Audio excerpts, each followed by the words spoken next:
Twongeye kubaha ikaze bakunzi ba Ishakiro Special TV muri update zacu z'aya masaha. Turi mu masaha y'isa 3 za mu gitondo. Hari amakuru mashyashya agiye hagaragara, update tubazaniye. Nyemerera tuzibasangize, nyemerera dusangira ibi byose nkuzaniye. M23 itangaje operation iremereye igiye gukora muri Kivu y'Amajyepfo nyuma y'ubwicanyi bumaze igihe bukorwa na Codeco ndetse na ADF. Kuri ubu ngubu M23 batanze intego zikomeye cyane kuri leta ya Kinshasa, kuri leta ya Felix Antoine Tshisekedi Tshilombo. Hari amakuru ku munsi w'ejo yavuzwe ko hari inyeshyamba zagaragaye i Kinshasa mu mujyi, bagakeka ko ari M23. Wibaza uti ese niyo? Ese ya kudeta cyangwa se kwa kumukura ku butegetsi, kwa gukura ku butegetsi Felix Antoine Tshisekedi Tshilombo M23 cyangwa sabandi bafite imyumvire nk'iyayo baba batangiye kugenda bototera Kinshasa? Nyemerera mbigusangize byose, amabanga aremereye, ubucukumbuzi bwimbitse kuri iyi ngingo. Ariko ikibanze nkubwira nuko kuri ubu ngubu n'ubundi intambara igikomeje, imirwano igikomeje by'umwihariko mu bice bitandukanye, guhera Minova gusubiza inyuma by'umwihariko. Ariko umuhanda Sake Minova Bukavu uhuza Kivu zombi uyu munsi niwo ugiye kuganirwaho mu nama igiye guterana mu kanya gato cyane hano Igoma, yiga kuri iyi mirwano n'ubundi ikomeza kubaho. Ni uruhande rwa FARDC n'abambari bayo bagiye gukora inama muri iki gitondo, yiga ku buryo muri iyi minsi nk'ibiri guhera ku munsi wo ku cyumweru, ku munsi w'ejo hashize, uburyo M23 yabakozemo bikomeye cyane. Ariko kandi intumbero ikomeye yaturutse i Kinshasa niyo kugerageza kugabanya igitutu cy'abaturage babikoresheje cyangwa se babigishije gusurika M23 ikava cyangwa se ikarekura cyangwa se igata uyu muhanda Sake Minova Goma, uyu muhanda uri principal, umuhanda ngirakamaro byo kuri rwo hejuru. Nyemerera nkubwire igiteganyijwe cyangwa se icyo barimo bateganya, ndetse nibirubuze kuva mu nama ndaza kubikugezaho. Ariko reka mbanze nkubwire ngo bimwe mu bintu by'ingenzi ukwiye kwitegana ibiki. SADC iraza kuba irimo, ariko byanyirarureshwa bijyanye n'amakuru ngiye kuguha. Wumve SADC uburyo isa nkaho yamaze kujya pembeni, wameshaondoka, wameshatoka kwenye kazi. Ntabwo bibona bakomeza bahangana cyangwa se bari kumwe n'abantu bashobora kugera ku rugamba bakirukanga, bashobora kugera ku rugamba harimo abagambanyi. Babibonye ku munsi wa mbere urugamba, umunsi wa kabiri bigenda uko nguko. Ubwo SADC yatangiraga kwinjira mu byanyabyo, batangiye gutakaza, nibwo batanze report iwabo bati ibintu biri aha ngaha ntibyoroshye, iyi ntambara iragoranye byo ku rwego rwo hejuru. Gutsinda M23 ntibishoboka nko kuva hano Igoma ugera i Kinshasa. Bati ni ibintu bigoranye cyane. Batanze ubutumwa buremereye cyane, ariko ngiye kubwira ibihari kuri ubu ngubu. Unyemerere kandi muvandimwe nkubwire uburyo ishyaka rya Bemba, ni ishyaka MRC rya Jean Pierre Bemba, ngo ryamaze kwitandukanya na Jean-Jacques Mamba ku munsi w'ejo. Byatangajwe ko yamaze kwinjira muri AFC M23. Uyibaza uti ese ibi ngibi birakora iki kuri Jean-Jacques Mamba kwitandukanya nawe n'ubundi kandi nawe yamaze kwitandukanya nabo? N'ibindi ni igitondo kidasanzwe cyuje amakuru menshi udakwiye gucikwa, ambiance nyinshi cyane muri aya makuru. N'amakuru arimo byinshi udakwiye gucikwa mu gihugu cy'u Burundi. Kandi ndakubwira uburyo nyuma yo korera itabara ku munsi w'ejo, amakuru asakaye ko ku munsi wo ku cyumweru yakoze akazi gakomeye cyane, ikubita ikararika abasirikare bagera kuri 6, igasenya ibiro by'umugambwe CNDD FDD. Kuri ubu ngubu Red Tabara hari abitwa Orekume bamaze gusaba ko leta yaganira na Red Tabara aho kugira ngo ikomeze gushaka kurwana nayo cyangwa se kuyirwanya, ngo bitashoboka rwose, ngo igiye kuganira na Red Tabara ikumva akayiri ku mutima ndetse ngo igakuraho impapuro zo kubata muri yombi. Ni impapuro zo guta muri yombi ngo benshi mu bagiye bahunga Uburundi biyamiriza cyangwa se bashaka kwamagana cyangwa se ku ntumbero yo kwamagana imiyoborere mibi y'u Burundi. Nyemerera byose mbikubwire inshuti muvandimwe, unyemerere kandi ibyo ngibyo nimbisoza nze kugutamo ubutumwa buherutse gutangazwa n'umwe mu banyepolitike mu Rwanda, ni umusenateri. Ati Kongo ni igihugu gifite umuyobozi udashyitse mu mutwe no muri politiki. Uti ninde? Nyemerera byose mbigusangize inshuti muvandimwe. Amakuru nk'aya ngaya nta handi wayasanga. Niba ukeneye kubana natwe, nkundira umanuke munsi gato ukande subscribe. Nyemerera umanuke munsi gato ukande subscribe, ukore like, share cyangwa se partage, utanga igitekerezo, hanyuma ibyo nubirangiza twibanire mahwi, bibe mahwi, tujye tubana bya kenshi mu makuru n'ibiganiro byacu. Nyemerera dutangire nta gutinda habe na gatoya. Kuri ubu ngubu imwe mu nkuru ukwiye kuramukuzirikana ni inkuru yuko M23 batanze integuza kuri leta ya Kinshasa. Ni integuza itanzwe ubugira kenshi. Bari baretse gutangaza ko Felix Antoine Tshisekedi Tshilombo nakomeza ibingibi cyangwa se kwanza bitinde bitebuke ngo agomba kuva ku butegetsi mu buryo bwihuse.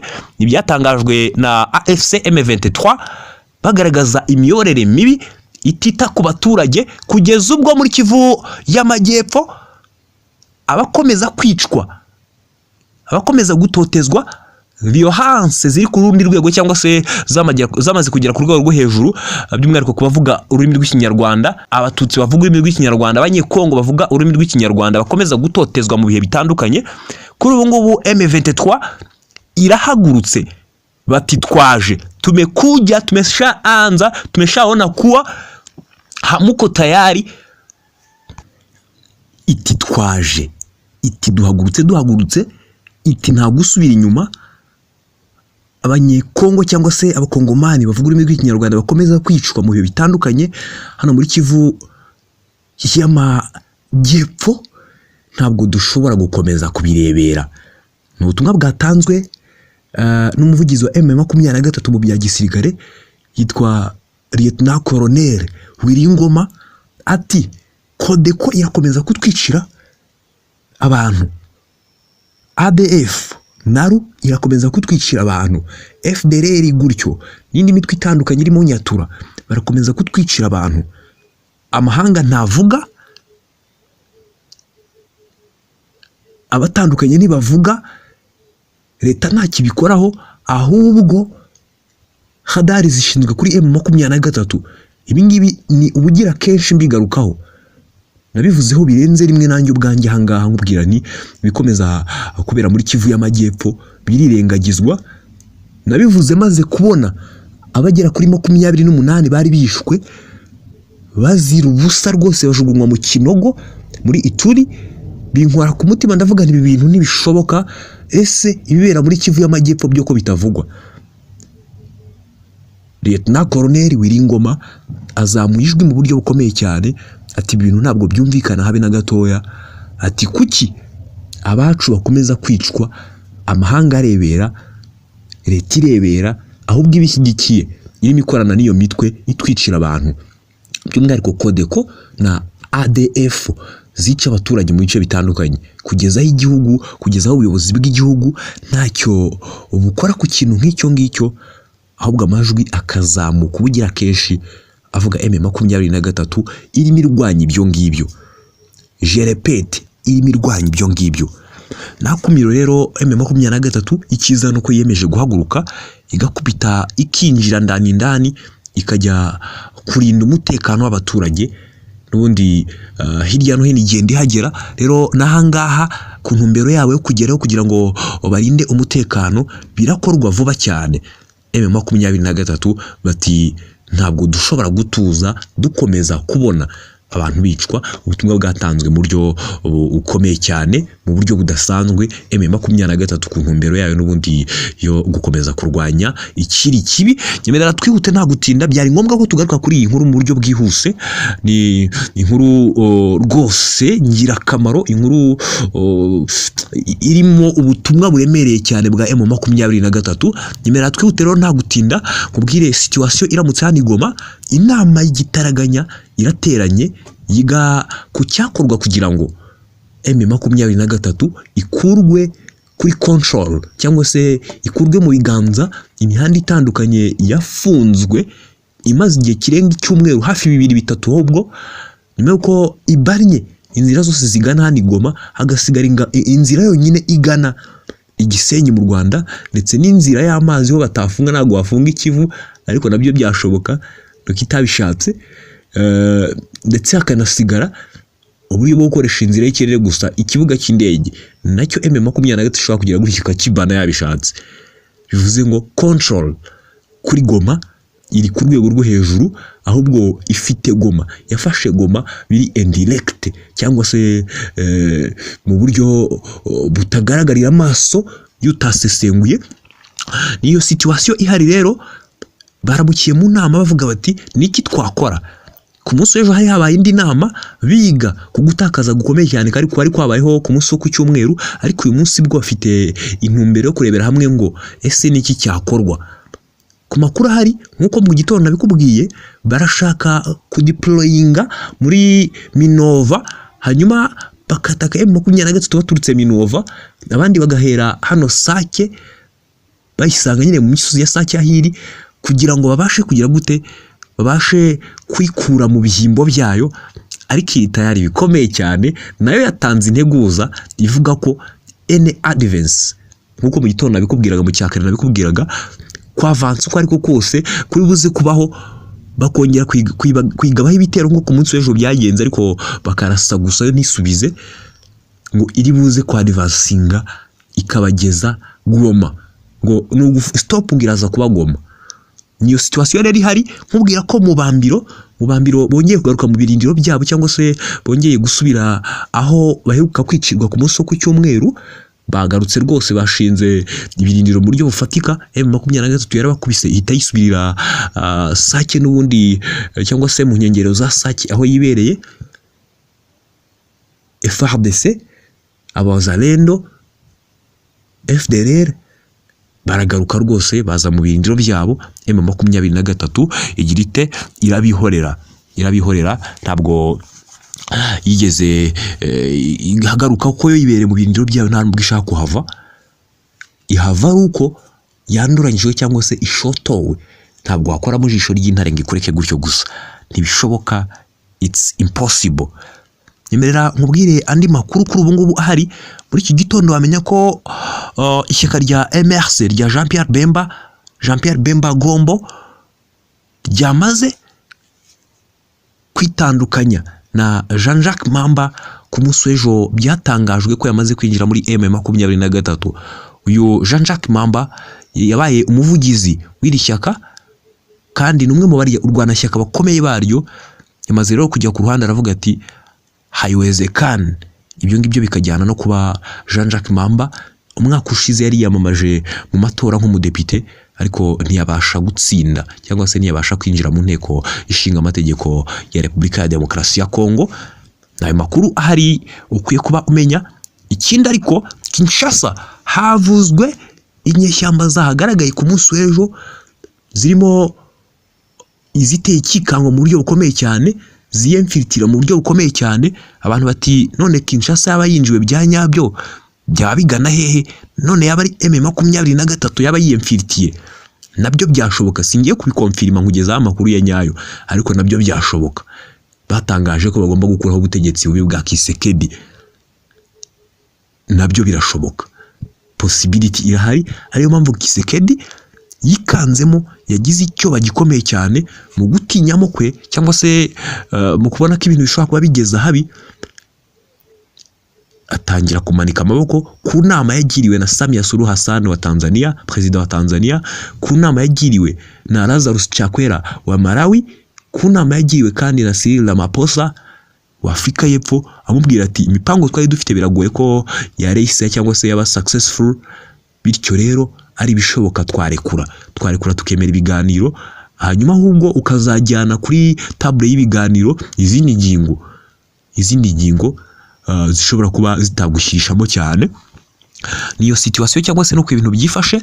Ahubwo kimwe mu byo wamenya kuri ubu ngubu kindi nuko Felix Antoine Tshisekedi Tshilombo uyu munsi byari biteganyijwe ko ashobora kujya muri Angola mu biganiro bishobora kubaho ejo cyangwa ejo bundi hagati ye na Perezida wa Repubulika, Perezida w'u Rwanda Son Excellence Paul Kagame. Igishoboka niki turaza kubaha update. Bivugwa ko uyu munsi ari bwo yagomba guhaguruka uyu munsi ku munsi wa kabiri. Ese birahari cyangwa se byamaze kubaho? Ubwo nabyo turacyabikurikirana mu buryo bufatika. Ariko ikindi wamenya nuko kuri ubu ngubu dukubitiye mu gihugu cy'u Burundi, nyuma yuko ku munsi w'ejo amakuru asakaye avuga uburyo Red Tabara yakubise ikararika ingabo z'u Burundi ku kigo cya gisirikare kimwe, amakuru ahari kuri ubu ngubu aravuga uburyo hari yitwa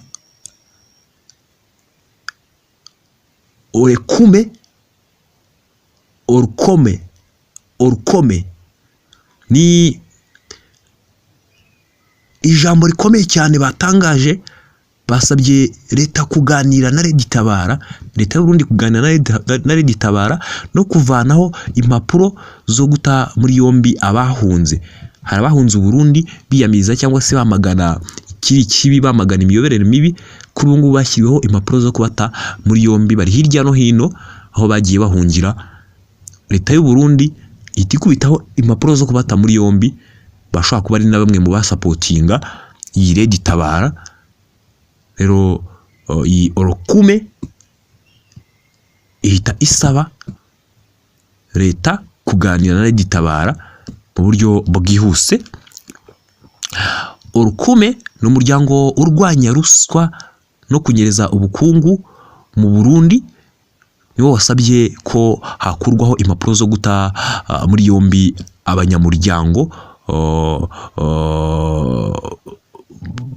ba societe civile, abanyepolitike n'abanyamakuru bari mu buhungiro.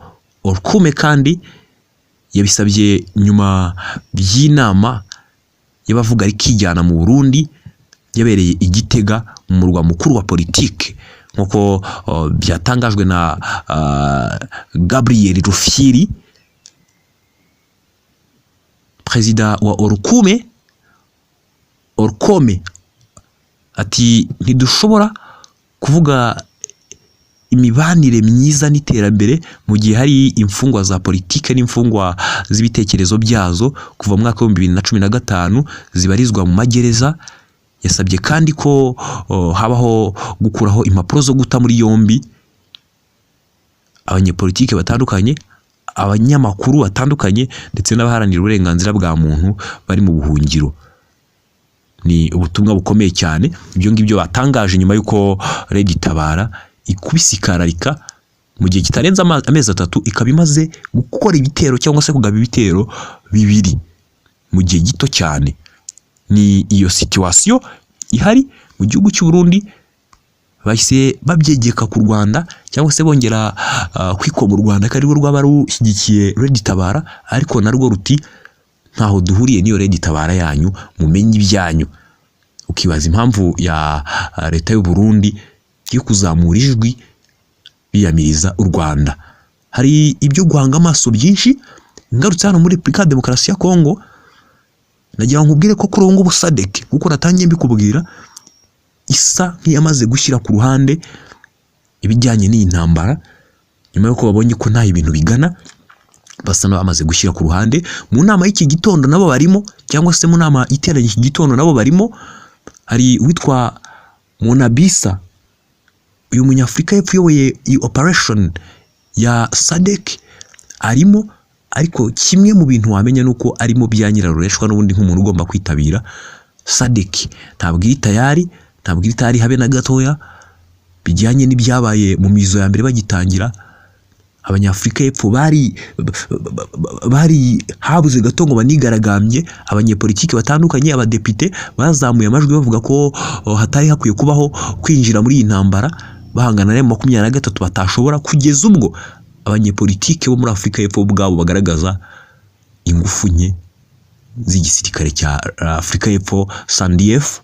Rero kuri ubu ngubu igihari cyangwa se icyo wamenya nuko SADC iri ku ruhande muri iki gitondo. Ubwo hitezwe no kumenya ngo niki bashaka kuza kuyinenga bijyanye no kuba muri iyi minsi nta kirimo irabafasha mu bijyanye n'imirwanire.